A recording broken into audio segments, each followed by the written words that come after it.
Hey everybody, welcome to Authbition. That's authenticity and ambition. I've got a couple of keys to authenticity. Their vulnerability, being vulnerable, and non-attachment. Um, I can get into those details at some point, but vulnerability, non-attachment, keys to authenticity. A couple of keys. There's more, but those are the ones that I'm going with.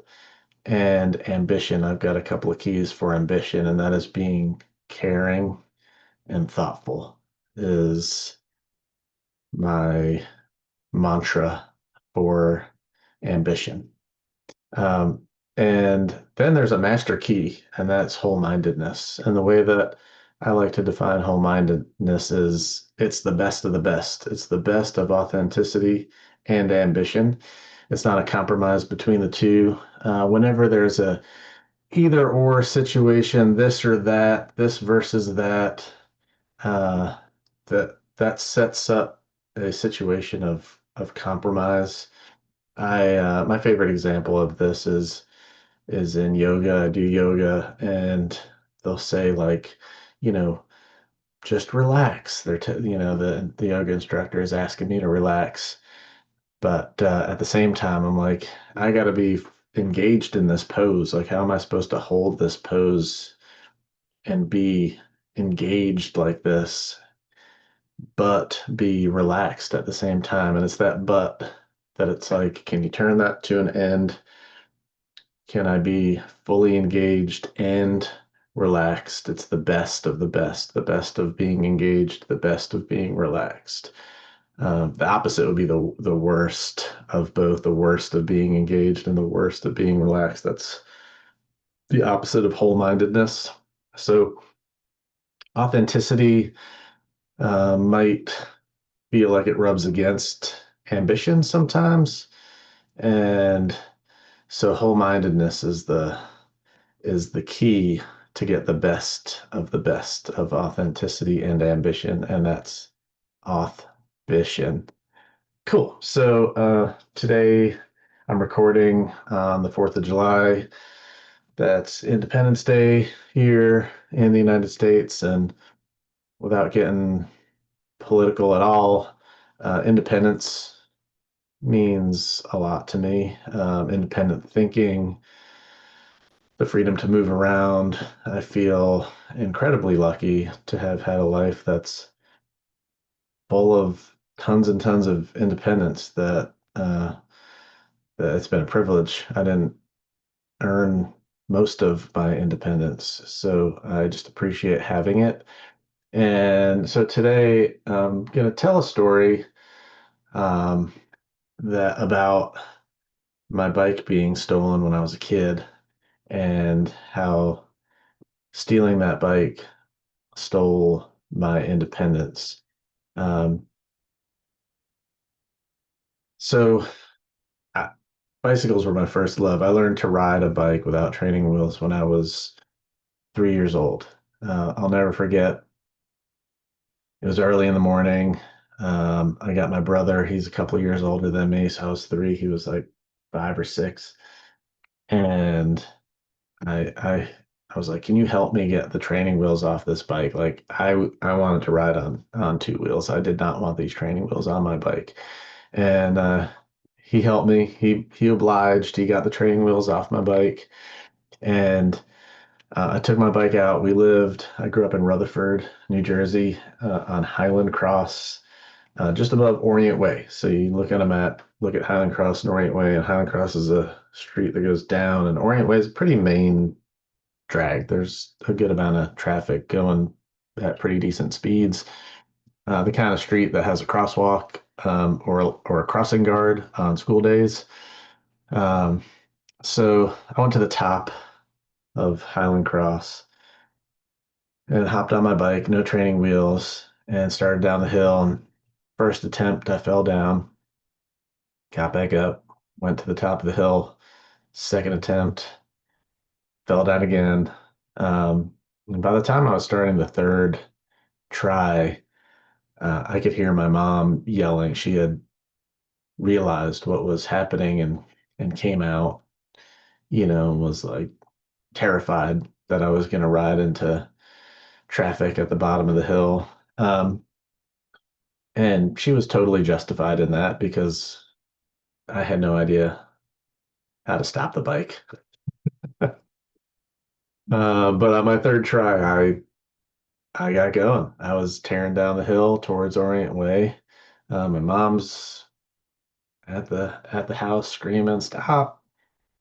And I was approaching Orient Way and like, holy shit, here it comes. I don't think I was thinking those words exactly since I was three, but I was scared. I remember being scared. And I remember not stopping, but making a hard left turn onto the sidewalk along Orient Way. Um, and then it's flat right there. And I just started pedaling and I never stopped. I never stopped riding bikes since then. You can see these bikes all around me. I've loved bikes my whole life. And um, I had a plan. I was I was gonna build myself a BMX bike. I think this plan started to hatch together. I was three when I learned how to ride. I think I was probably in about the third grade when I decided I want to build a BMX bike.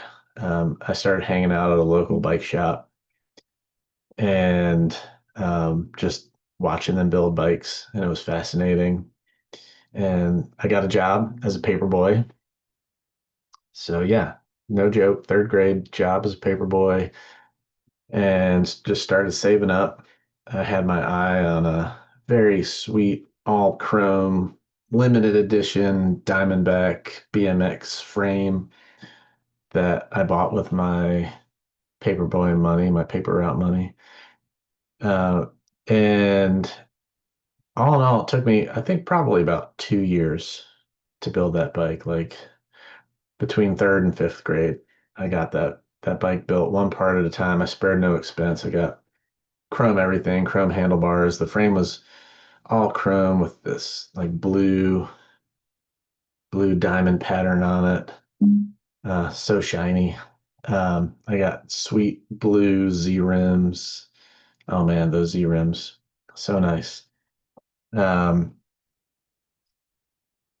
all I don't know if they were profile parts, um, but like all blue accessories on the chrome bike. It was a sweet little thing.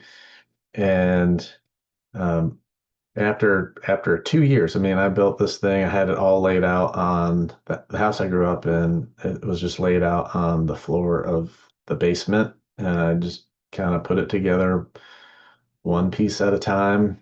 I'm sure I got help from the bike shop. They probably helped, cut the fork for me and do some things that I'm foggy on the memory.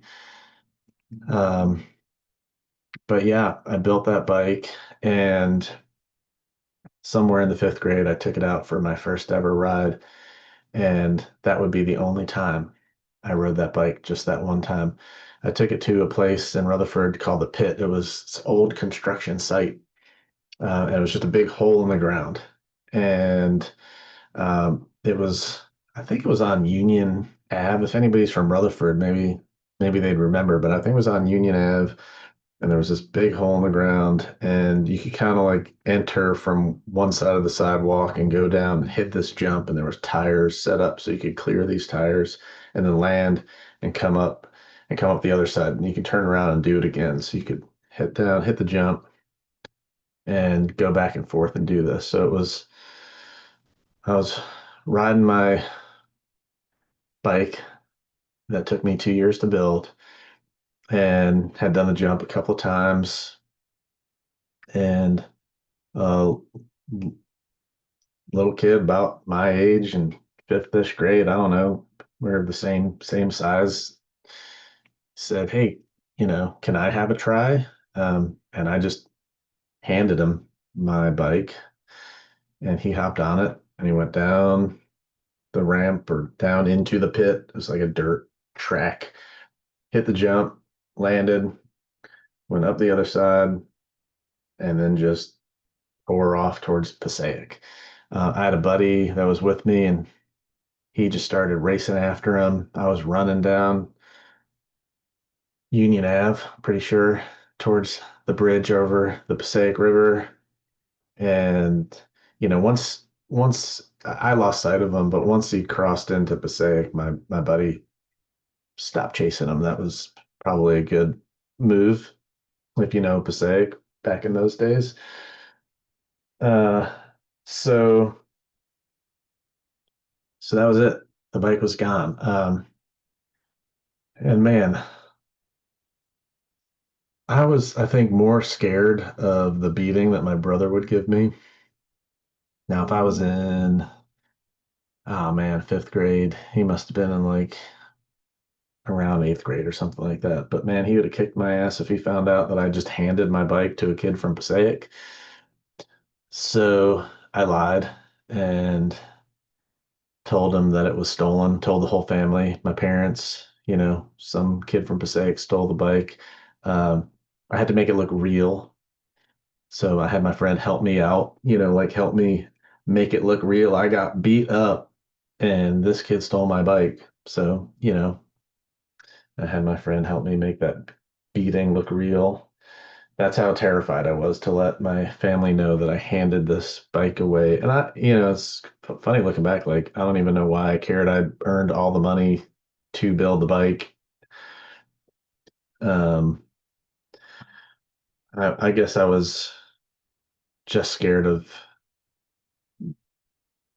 making such a dumb move, like my just incompetence. I don't know, but I was scared of the reaction I'd get from my family. Uh, so this sort of like, now the bike is stolen, presumed, and um, my dad uh, gave me a lesson that I'll never forget. So, this bike it was my independence. It was how I got around town. It was how I delivered newspapers. I mean, it wasn't because it was the first time I rode it, but to me, it symbolized independence. I had the bike that I had been delivering newspapers on still around. But that bike represented independence. That bike represented freedom. And when that kid stole it, in many ways, he stole my independence. And Independence Day, that's why I'm telling this story today. um, so I guess my dad wanted me to know what it felt like to be a dependent. Um, I don't know how intentional it was, but anyway, this all started when he decided to file a insurance claim on the stolen bike. And part of that was getting a itemized receipt, not receipt, but like a bill of materials and how much each part of that bike was worth so that he could submit this insurance claim. And, being in fifth grade and all, I wasn't exactly, all up on the keep receipts deal. So I just remember this being a really painful process, having to sit down and tally up how much money I had made and spent on this thing over 2 years. So that in and of itself was a it's kind of a painful learning experience. Um, but my dad, he submitted this insurance claim, and I guess I knew what it was that he was gonna get money back. I don't know how much. I have no idea. I have no idea. I don't even know if it's real, honestly. I don't even know if the insurance claim was real. I don't even know if they got any money back. It's funny. This is an essay, which I'll share in the notes for this episode. I don't say anything about me not realizing that it's not real. I think I'm just realizing that right now as I'm telling you. But I really don't know. I was in fifth grade, and so I'd ask him, "Hey, did we get the money yet? Has the money come back yet?" I was excited to get started again. I just wanted to build another bike. And So I'm sure I was bugging the hell out of my dad and nope, not, not here, not here yet, not here yet. Um, but then one day I asked him if the money came in. He said yes. And I was like, great. Can I have it? Like, I want to go start building a new bike. And I was already crushed because the limited edition all chrome Diamondback frame that I had was no longer in production. So I knew I couldn't build an exact replica of the bike that got stolen. Um, Major bummer. I still look to this day to see if I can find like a chrome Diamondback that's reminiscent of the one that got stolen. At any rate, so I asked him for the money and he said no. I was like, Why not?" And he said, did you have insurance? You didn't have insurance. I had insurance. Like you would be completely up the creek if I didn't have insurance. You'd be getting nothing. That's true. Um, but man, like that hurt. I was ready to start building another bike. But what made it worse is that he eventually um, agreed to buy me a new bike. But we didn't go to the bike shop that I hung out at. We didn't buy the parts that I wanted so that I could build a bike. We went to some bike shop that he wanted to go to. And my only option was to pick a complete build off the shelf. I ended up picking a um, all white GT Pro Performer. I think it had yellow decals on it, yellow and blue, white bike. Um, you can see pictures of it if uh, if you go to the essay that I wrote, which was published on Medium by the Narrative Arc. And this essay that I'm referring to, I want to say is my first ever boosted essay. And the first essay that I had received by an editor, Deb, who runs Parasol Productions, accepted me as a writer and edited the essay that's the first time as an adult I had an essay edited and submitted and then boosted. It was a huge surprise. So this essay kind of was a turning point for me in my writing career now as an adult, which is cool. So you can make lemonade out of lemons. uh, but back then, this was humiliating, right? Like being walked around a bike store with my dad to pick out a bike when I had previously built one myself with my own hands. Like if that kid stole my independence when he stole my bike, and my dad made me feel like this is what it feels like to be a dependent, you know? Um, and man, it stuck. I modified the bike.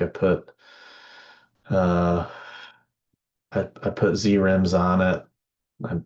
I I made it kind of funky, orange and green, like Z rims and tires, and kind of made it uniquely mine. Spent more of my paper route money to make this bike uniquely mine.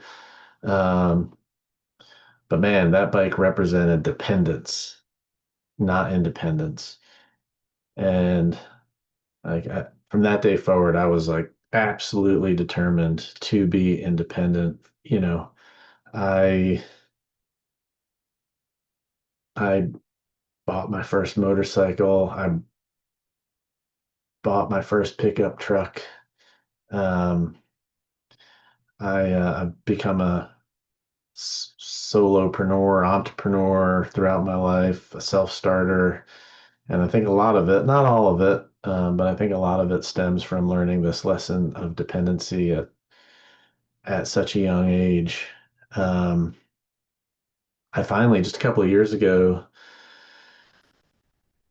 built my own bike. Like it's crazy to think that that like completely derailed that. I mean, I was whatever, I was in fifth grade, so then I went to middle school and had that GT Pro Performer until, I was in high school, and then I was taking trains and subways to high school, and before you knew it, I was driving, and the rest is history. And here I am in my 50s, and I finally sit down and uh, go hang out at the local bike shop here in Raleigh. It made me feel like a kid and hang out and watch the bike mechanics work on the bikes, and they agreed to help me. They taught me how to build a wheel, and I built a couple of wheels, and I built a Surly low side single speed. I kind of made it like an adult BMX, and I put profile parts on it, so it's nothing like that chrome um,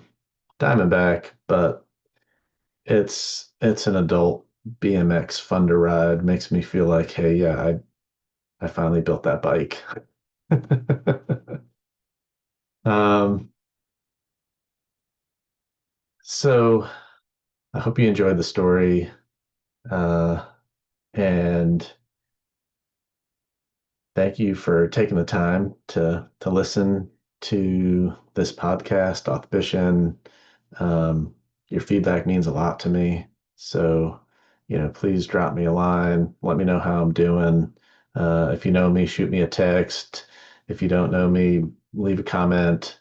Um, I I feel like I really want to help the younger generation, especially, those, young kids, teenagers, early 20s, reach their dreams, capture their dreams, and be their authentic selves, like be totally true to themselves. Don't be the thing that maybe their parents or teachers are trying to make them be, or they feel, or you might feel pressured to be. Become who who you are meant to be. Find out who you are and live your dreams, and don't compromise between those things. Find the best of the best of authenticity and ambition. Thank you for listening, and I'll see you next week. Namaste.